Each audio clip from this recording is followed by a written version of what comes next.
Morning, guys. Just want to cover the topics of stuff that's been going on in the UK for the last couple of weeks.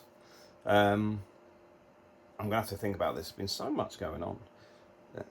I'll start with the riots. So, obviously, the riots is a tinderbox moment relating to the stabbings and killings of some young girls in Southport. Why? My personal opinion, I think they delayed.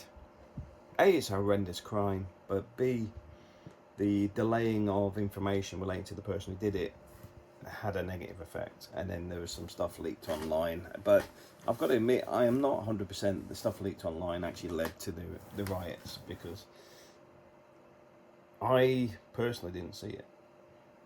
So you have to ask, was it the fact that people are already annoyed?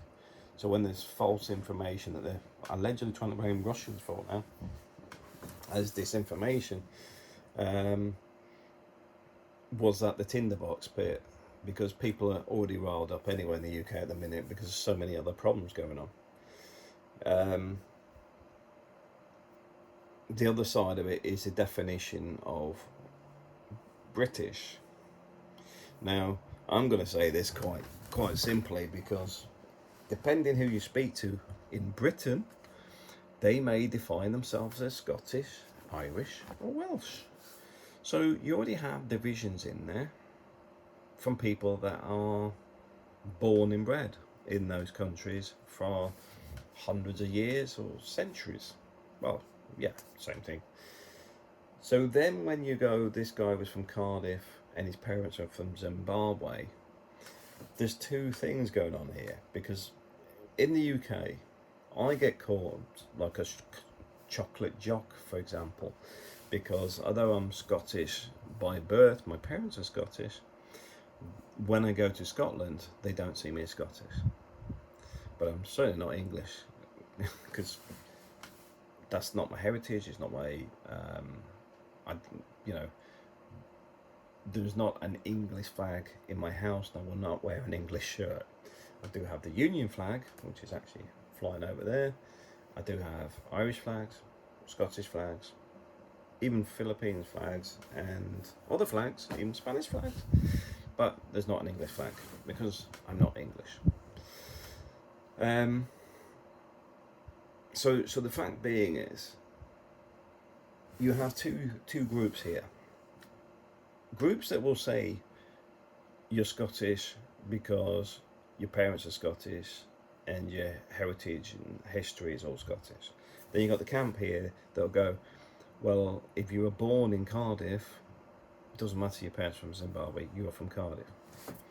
That has never been assimilated. It never will, because they're too far apart. Because, like I said, I mean, even if you go back to the days of Robert the Bruce and whatever, you start to see how people go off on pilgrimages and stuff, and you start to go, oh, hang on a minute, is he still Scottish? You know, it all becomes a bit blurred. But the reason this is important is this sort of stuff is where you get tinderbox things, because you start going, oh, he's from Cardiff, and leaving out the bit from Zimbabwe. He's from, he's like a local, blah, blah, blah. Now, don't get me wrong, I have no problem with people coming from their backgrounds, because like I said, you've got two different groups that will discuss the same subject and be so far apart. It's like you'll get some Welsh people will not say they're British or English the same as I will not say I'm English, but I'm British, because I'm Scottish Irish. So the point is, even within the nations, there is division on the interpretation. So I get it, because that has never been addressed, because it's a bit of a sore point. You know, I think it was, Scottish and English fought for about 600 years or something significant. So the point is, there is history on why these divisions exist as well. So what's weird is when we have all this diversity, inclusive, and I always mix these up because the equality, that's it, equality, because obviously I do it in DIE, because I do wish it would, because it doesn't actually work. Equality cannot sit with diversity or inclusive, because equality is based on output and, for example, being the best at what you're doing, because you're the equality is based on you're recognised for doing a good job. With diversity, if you go, well, we're diverse, da da da da, it's like, well, you're giving somebody a job because they're diverse. Equality's gone. Inclusive, but you're giving them because you're trying to be inclusive for specific groups. Equality gone. They don't fit together. It's the same as the LGBTQ piece. It's not one group. It's lots of splinter groups, and like most things, a lot of people that are actually part of groups aren't actually wanting to be part of groups. They're sort of dragged into it. You know, it's a bit like everyone being called far right. A lot of people will be going, well, I'm not far right. I'm just fed up with the problems of immigration or the rise of crime, you name it. It doesn't mean people are far right, but you get boxed in. So where am I going with this? Well, Starmer, I recognise his mentality straight away. His whole mentality is bled from the 60s when the education system deteriorated and went down these leftist paths. Now, call me old-fashioned, but I've not seen communism or socialism function beyond the village level. Now, where you may see some of it function is, for example, at a platoon level or a fishing village or something like that, where everyone's relying on each other and it doesn't need to have an economic value, because if one fails, all fails. At that level, yeah, it works. But when you start getting further, bigger and bigger and further up the ladder, you start to splinter things off. It's like the phrases, or you start to see the phrase of things like, everyone's equal, but some are more equal than others. This is where you start to see the divisions, where these people have their own direction to move in. So, for example, in my opinion, I stress my opinion because this is just on my own thoughts, with Starmer, he is down the mindset where he believes he's doing everything great, but he's not empathetic from what I can see. His viewpoints are political and one thought, which is only his. He surrounded himself with people with the same mentality, and he does seem to be on a globalist trail. It does seem to be carrying on with the Blairite stuff. It does seem to be about flooding the country with immigration. It does seem to be somebody that I do not find trustworthy on any level. And he does seem to be one of those people that was probably, I would hazard a guess, he might have been bullied at school, and he feels that he can do what he wants now. Because even when he talks about the police, look how he says it's about how he would expect it and how he would this. The king is the person that's in charge of this country. The government is formed by the Prime Minister going to the king to request the right to form a government. The government are supposed to be representatives of the people. We have not got that. We have got somebody that, in my opinion, that is very high risk to causing mayhem in the UK. He's not listening, for a start. Most of the problems that people are complaining about are common sense problems, but that's only if you're central or right. On the left, they don't get it because they don't want to listen to it, don't want to talk about it, don't want to engage. They only have their own opinions and their own stuff that they want to talk about. So what do you mean? What do you mean? I might get some leftists, give me some of this. Right. The riot stuff has not benefited the UK beyond actually creating some political noise, which they're busy suppressing. They're busy. This is why the false flag on Wednesday occurred, but we'll get to that in a minute. So the rioting was around specific issues, and people discussed it and brought it. But the stamp down is allowing Starmer to do it even more. So, he starts targeting people that are speaking on social media and stuff, and talks about special task forces and things like this, which, my viewpoint, I would rather they were focused on things like dealing with online paedophilia and other cyber crimes that are damaging to society as a whole. Somebody that's so annoyed about an attack on children or something, I would give them free rein for the day. They're not going to do anything. They'll just be rant. The reality is, go back 80s, you had your working men's clubs, you had your pubs, you had social groups where people talk. You could go there and rant, you get drunk, get in a fight, done and dusted, and nobody's career or life is dismantled. That was all dismantled. That's been taken away from you.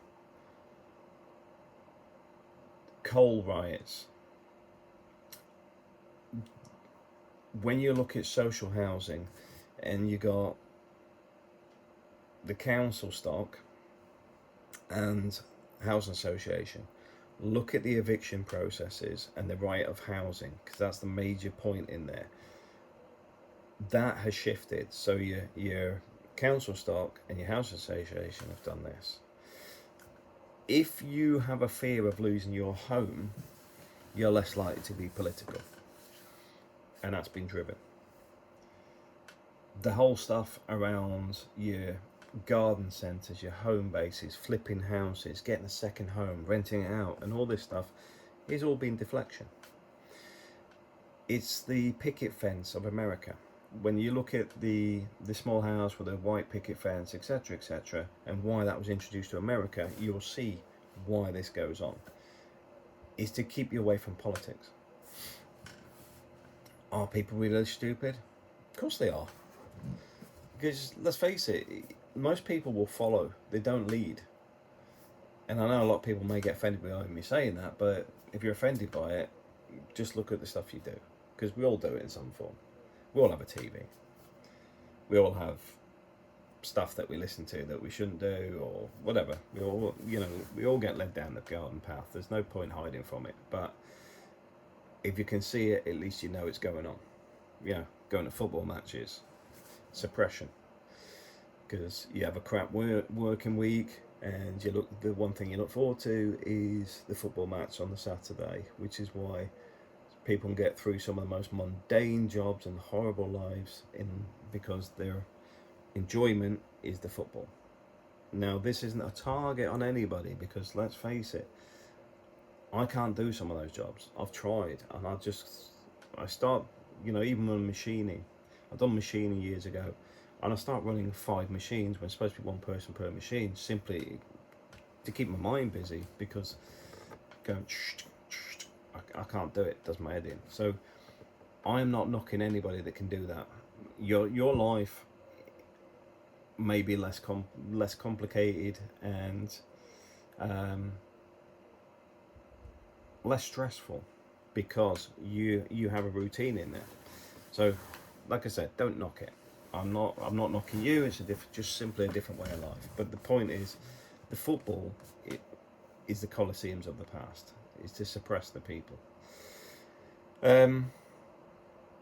So you go down this route with the riots and stuff. The riots have then raised some issues, but what did they do?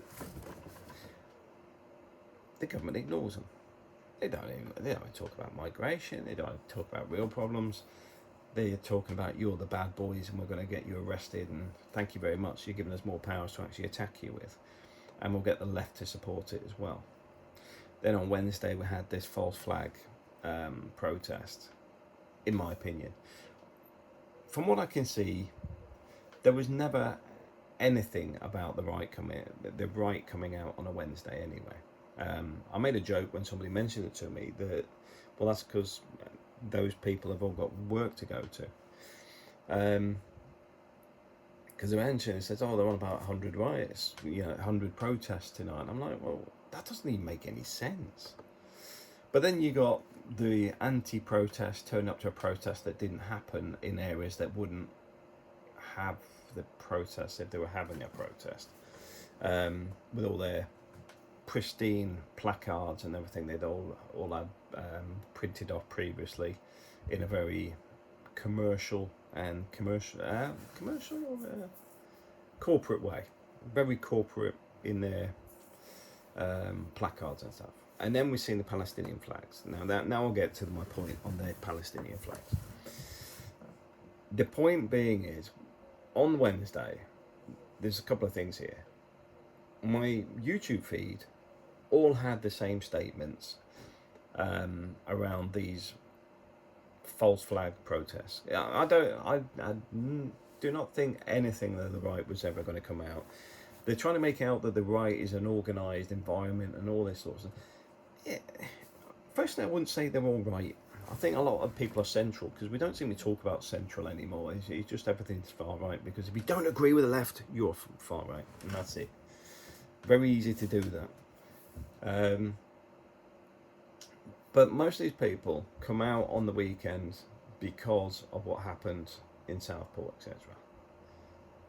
And that was just a tinderbox thing. It wasn't that was the only reason. This stuff has been building for a long time. Wednesday stuff, I think, was just fabricated. I think it was, oh, we can show, this is my very, very personal opinion, and from what I could see and what it looked like, it's almost like everyone got together and went, right, we're going to say these protests are going to happen. We can show a show of force for the police, because nobody's going to threaten them, because there's nobody going to be there. We can get the left activists out there to show that they've quelled this rebellion of the right, and we'll get people in organisations to print placards and stuff, so it's all very uniform and very organised. My personal view is, guys, if you're on those protests on the left, do you realise how well played you are? It's madness. Unless you're getting paid to turn up, I don't know why you even bothered. Now, I'll get into the Palestinian flag piece now, because everything's sort of linked together. The riots have been negative simply because the government is a Labour government. Historically, I don't know if you remember when the last Labour government actually listened to the people.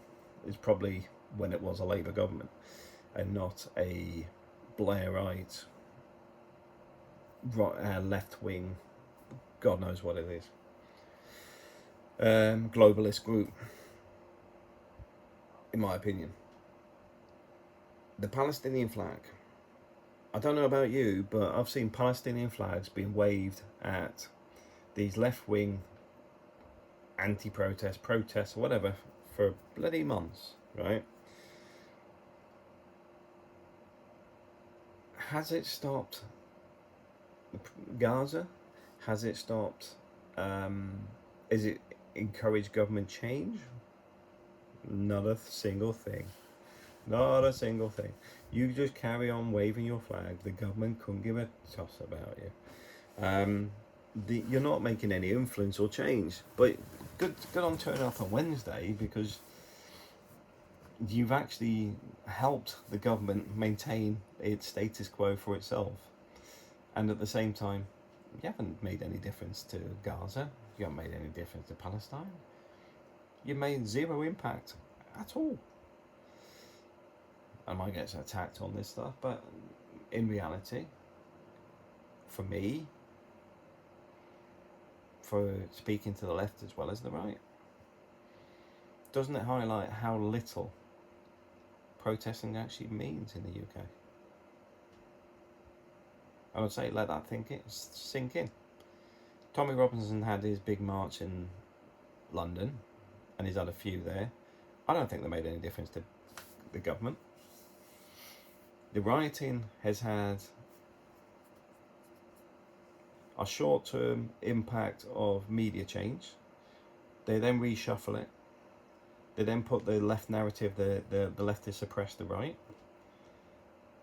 And you haven't moved forward, but you're now looking at suppression in the media, social media.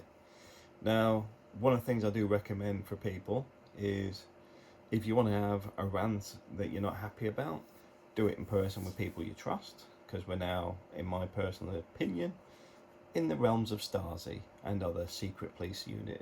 You know, the next thing is will be blatant, get your neighbour arrested stuff. We're in a very peculiar, dangerous environment. It sounds a bit overrated at the minute, but I'd rather be wrong in a year's time than people go, Matt, you were right. That's because if I'm right, what happened? Now we're back to for me, the protests, I don't see any point in them. I don't think they actually highlight anything. We're getting the media suppressed because the mainstream control the narrative. You're getting your YouTubes, your X, your Facebook and everything else being suppressed. So how are you going to change government policy? How are you going to get the government to listen? And it doesn't matter if you're right or left. I think the left are walking themselves down a very peculiar path themselves. There was an interesting one actually. There was a guy from Iran that was talking about Iran in the 70s, and look how that happened. And I'm just saying, from a theory point of view, history has a nasty habit of repeating itself. But have a look at what happened in Iran and how the left helped certain parties get into power, and what those people did to the left once they got the power. That's the bit that's concerning. And this isn't inciting hate or anything. It's bloody not that. What it is you've got to be very careful what path we lead down. Right now, we have a broken conservatives, because they're just riddled, in my personal opinion, they're riddled with corruption. They're riddled with a lack of trust, poor leadership, self-preservation. And then you've got the left, which is, can I use the word? I was thinking, should I use the word delusional? I think they're on a path that they believe is right, but the same path, I would say, has failed in many countries on that left agenda.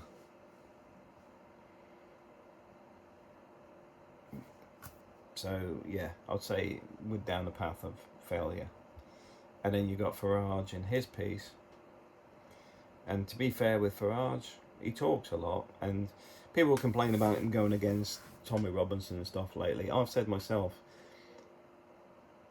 Tommy Robinson has his place, but he's not he is not he's not somebody that run for government. He has his function in highlighting issues.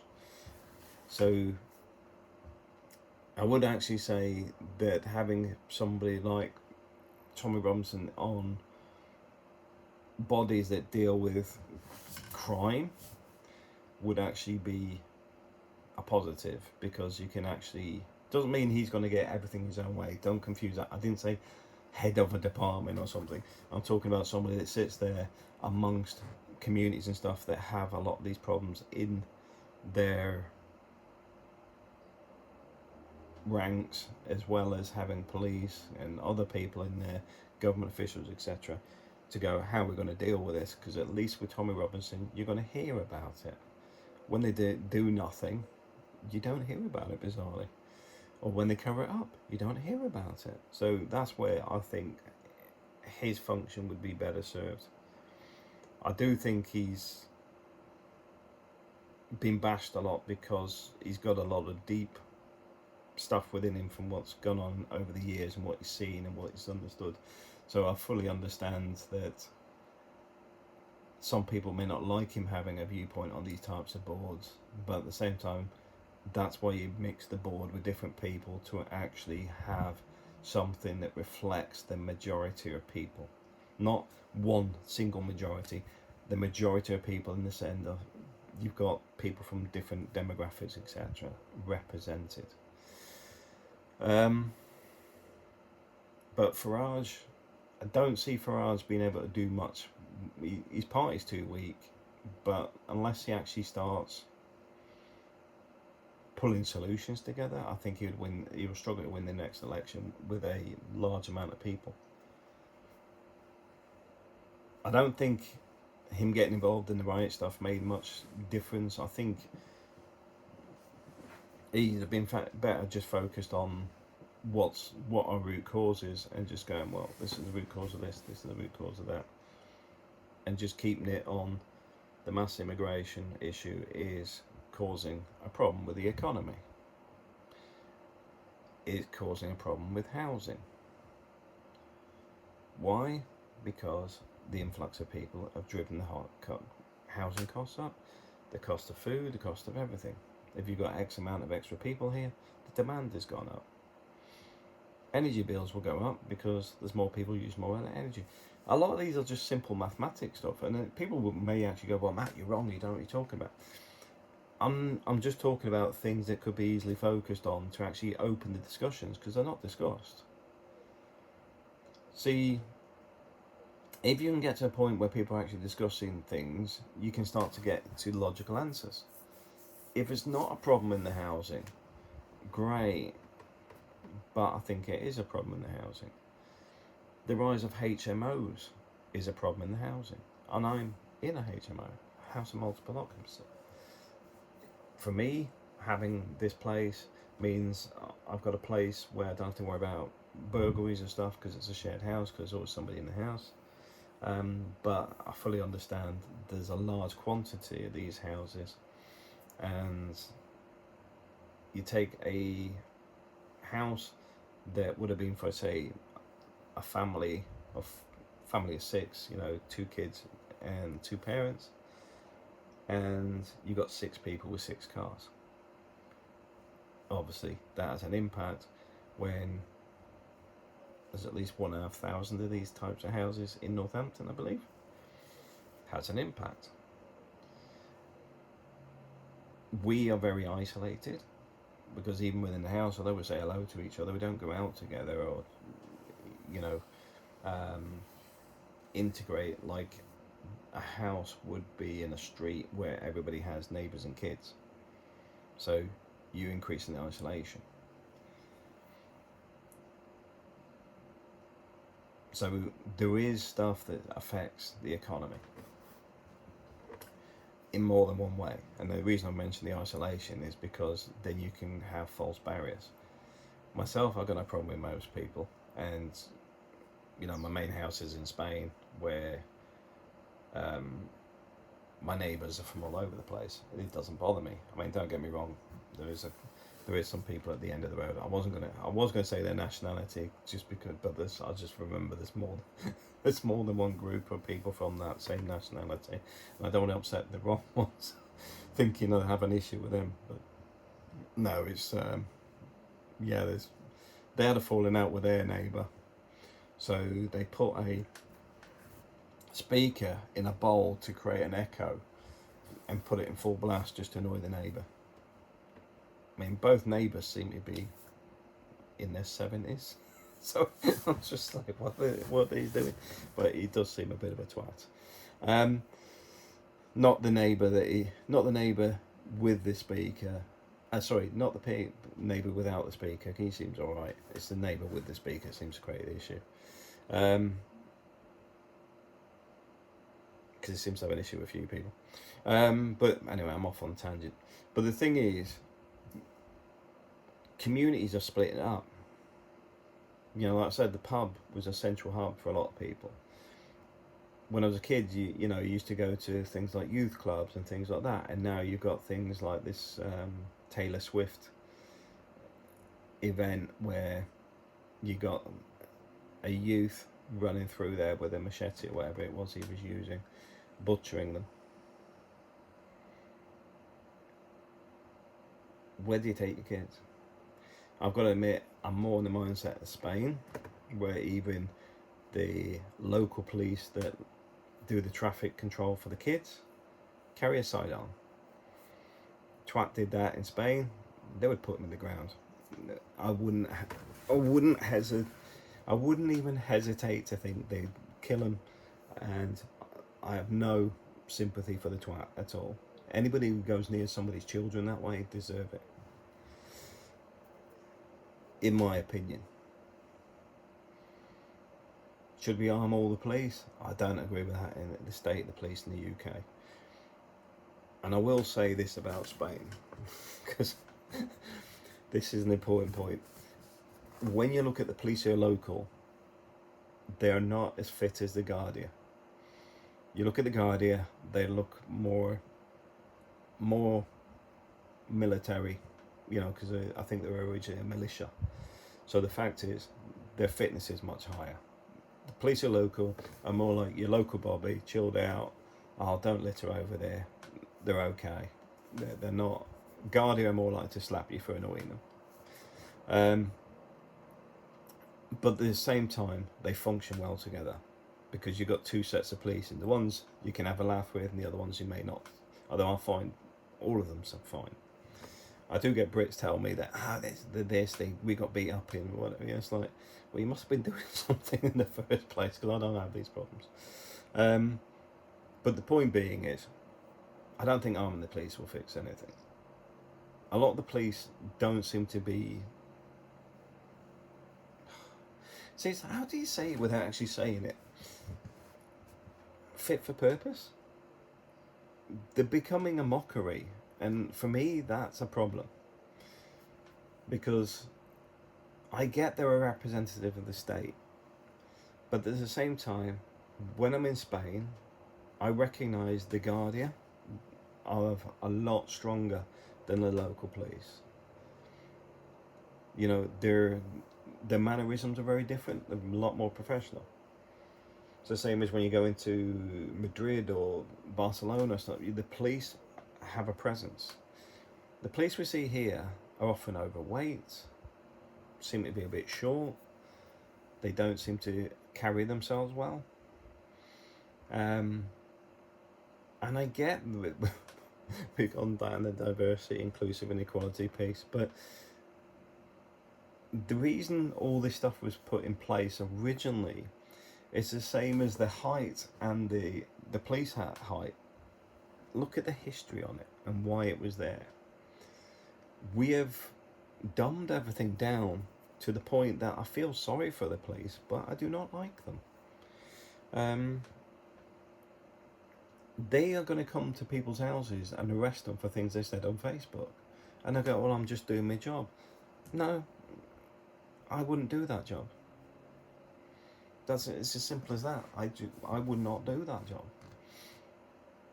And this is one of the things you'll see from ex-police in the media that go about the police turning up at the riots or protests or whatever. They're just going, oh well, these have got women and kids. They got da da da da da. Yes, they do, but they had no problem with smacking somebody in the face with a baton. They got no problem with arresting people for minor issues or no issues at all. There's a lot of stuff going on where, for me, the police are easily controlled, and the morale must be through the floor. Because for me, I wouldn't do it. I'd be embarrassed to work there. And that's sad, because to be fair, I get there is problems in police forces. I lived out in the Philippines, and there's corruption there. And you can see the pride from some police officers, even though they know there's problems within their own force. There's a lot of respect, a lot of pride. And then you get the odd one that takes bribes and looks like a cartoon character because they're so fat on a scooter and stuff when they're doing traffic control. But I'm finding in the UK, we're getting more and more people that are more.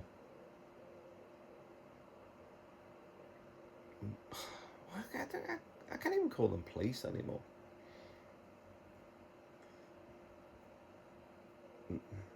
Peace police. I mean, they do have that phrase in the Philippines as well, peace police. They turn up after the event. You know, there's a big fight or shootings or stuff. They come in after it's all died down rather than when it's full throttle. And I've seen that even in Worcester years ago, where they turn up after there's been fighting in the city centre, and it's actually the security at the bars that have actually separated people fighting outside, which in theory could put them at risk themselves of their licenses and stuff, when actually they're trying to stop something happening while the police turn up 20 minutes later. We have a massive problem. And the problem, the most fundamental problem is this erosion has started in the 60s and gone all the way through. It is not one thing, it's very erode. Because when you get to this point, you know, imagine changing the teachers and the left, and then you suddenly start going into the education, into the police, into the medicals, all the government organisations, then you start leaking into corporate, and now this is where we are. Now, as you can see, I'm not inciting hate, I'm not inciting anything at all. I'm just saying it's worth reviewing and looking at different things from different perspectives if you haven't done it before. There's a lot of stuff that's suppressed, there's a lot of stuff hidden away, there's a lot of, you know, like if you look at crime figures, how they're suppressed, demographic figures, I believe the UK don't even report those. There's a lot of things where you can't get to the root of a problem because you refuse to accept there's a problem. And now we're back to Starmer. The migration issues are affecting the economy. They're affecting how places look. I've got to admit, a lot of places look like slums now that never looked like that before. We're not importing the best and the brightest. And this is the final bit before I shut off on this one. People that are working, immigrants that are coming from everywhere for the NHS, so your doctors, your porters, your nurses, the jobs that they couldn't fill in the UK for whatever reason, they're in this camp. This camp over here have paid for their visas. They paid fixers and whatever they want to call themselves, the people that go through and do all their paperwork for them and sort the jobs out. These guys get hammered. I mean, I would be more interested in people focused on helping these guys stop being ripped off by agents and stuff than these guys that get here via the boats. What you got with the left is they keep trying to infuse the two. These guys pay their taxes. These guys are a benefit to the economy. These guys are saving people's lives. These guys are doing a lot for our economy. And at the same time, I've also got the risk that they may not be able to retire and live here when they hit retirement age. So these guys are being shafted. And it's a two-tier thing. Because not only are we importing people that may be better in their own countries, in the sense of burns units and specialist things, where we're importing some of the best people available, where in their countries they're actually badly needed. But on top of that, we're actually preventing people from the UK getting those jobs. And you can look into that bit as well. It's to do with the cost. It's cheaper to import than actually utilise British people. Just have a look at that yourself. These guys that are arriving on the boat, these guys have come from places like Syria, Afghan, and other eastern regions, then African regions. They have passed through places like Turkey. Turkey is a safe nation. Asylum seeking is based on safety, and you're supposed to stop in the first country you come to, not travel all the way to the UK. They're economic migrants, and as far as I'm concerned, anybody who arrives in the boat is an economic migrant. End of. Why?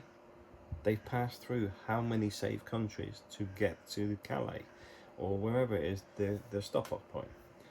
Do not treat these guys the same as, let's say, people about to arrive from Lebanon that have arrived on 2 suitcases on a British ship or a Hercules or something, you know, if that all starts kicking off.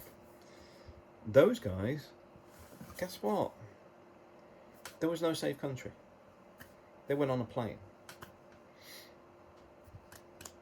Well, isn't that... yeah, but that's just because they went that way. Doesn't matter. It's to do with the first port of call that you stop at. Now, whether that's a flight or a boat makes a difference. But you being able to get on the flights to travel that distance, it's probably because you had no passport or paperwork. Why is that? Because you burned it. Why is that? Because you didn't have any free right of passage. Why else would you do it? Come on, you tell me. You know, if you left, you tell me. Why would you burn paperwork if you'd had a right of passage? Because when you're in Lebanon and being checked to get on a flight, they've checked your passport, they've checked your requirements, they've checked you're legitimate. You're allowed to leave. You're allowed to go to the UK. These guys in the boats? No. But what about all the Western wars that are in the East? Completely different argument. And the reason I'll separate the two is because the left will create that as the only reasoning behind this. They could go to Turkey. That's why it's separate. Doesn't matter what. We do not need to house people. We do not need to bring all these people in and put them in hotels. They shouldn't be here. From my personal view, that's the opinion I have, and I believe that's the opinion of the law. And it's not because I hate anybody either. Because let's face it, if I was in the Philippines, and one of my relatives wanted to go to the US or Canada or whatever, I don't say get on a dinghy and off you go. We go through getting an agent, going through the document process, applying for visas, applying for jobs, everything that is required to be able to go to that country to prove that you have a right to be there. It's not hard, is it? Because let's face it, that is how we end up with doctors, nurses and everything else in the NHS. They're paid their way, they're contributed, they're intelligent, they have standards, and they know what they're doing. The guys on the boats, you're getting people that I cannot see would have been of value in their own countries.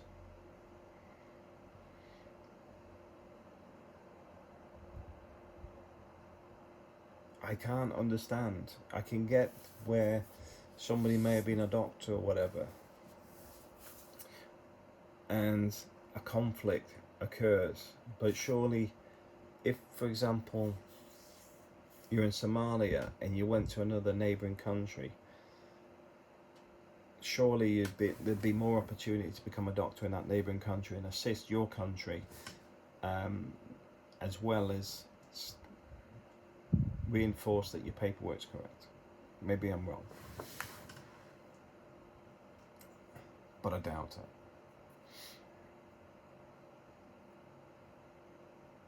It's all a bit confusing why we accept this nonsense. Because like I said, the left have got their own viewpoint, and they'll keep coming back with something. This is why it's gone from feminism, Me Too, LGBTQ, and just keeps going and going, because it just expands out like that, and it leaks into different things, and now it's diversity, equality, and oh, get rid of the white man, get rid of men in business. That'll be the next thing. So don't worry, guys. It's not just going to be us white folk. It'll be you guys next. But the bizarre thing is, it's not about output and functionality. So when we start seeing things badly fail because they put the wrong people in, it sounds like a bloody Labour government now. All right, I'll cut it off there. But yeah, we're going into some strange worlds, because they're not real worlds in the sense of the whole ideology is fraud. You know, it's just fake. It's not real. They're assuming these things will happen, but when you look at Pol Pot, you look at things that happen with Stalin or even Hitler, they're all socialists, and they've all went badly wrong. And one of the things I have noticed is people don't seem to learn from history. Starmer, I was saying Stalin there, is ignoring the issues around the migration stuff, which is what people are complaining about. They're complaining about crime, yet he hasn't actually said what he's going to do about actually reducing the risks on people. There's nothing that I've seen that is actually going to drive the economy more. If you create a prosperous economy, then you're likely to reduce a lot of the other problems because people are too busy making money. There is nothing I can see that guy's doing that is actually beneficial to the people. Pay sector pay rises, yeah, about this missing pot of money and all that sort of stuff. Blame culture straight in there. I always look at things in a different way. I look at it, if somebody's going to say a problem, have the solution. If you haven't got the solution, the question should be, how are we going to find the solution to this problem? Not, it's the Conservatives' fault. Labour have been doing that since day dot. And Conservatives as well. But the fact is, pay sector pay rise is fantastic, right? Taxes going up then, inflation going up then. It doesn't actually improve the economy. What you really need in the UK is to take some of the air out of the tyres. You want the cost of housing to come down. You want the cost of daily living to come down, not wages to go up. You can keep the wages where they are. Bring the costs down. They're not focused on that. Conservatives weren't focused on that. But it's a bit like a simplistic view of, I'm buying a car at the moment. So it's quite an expensive investment.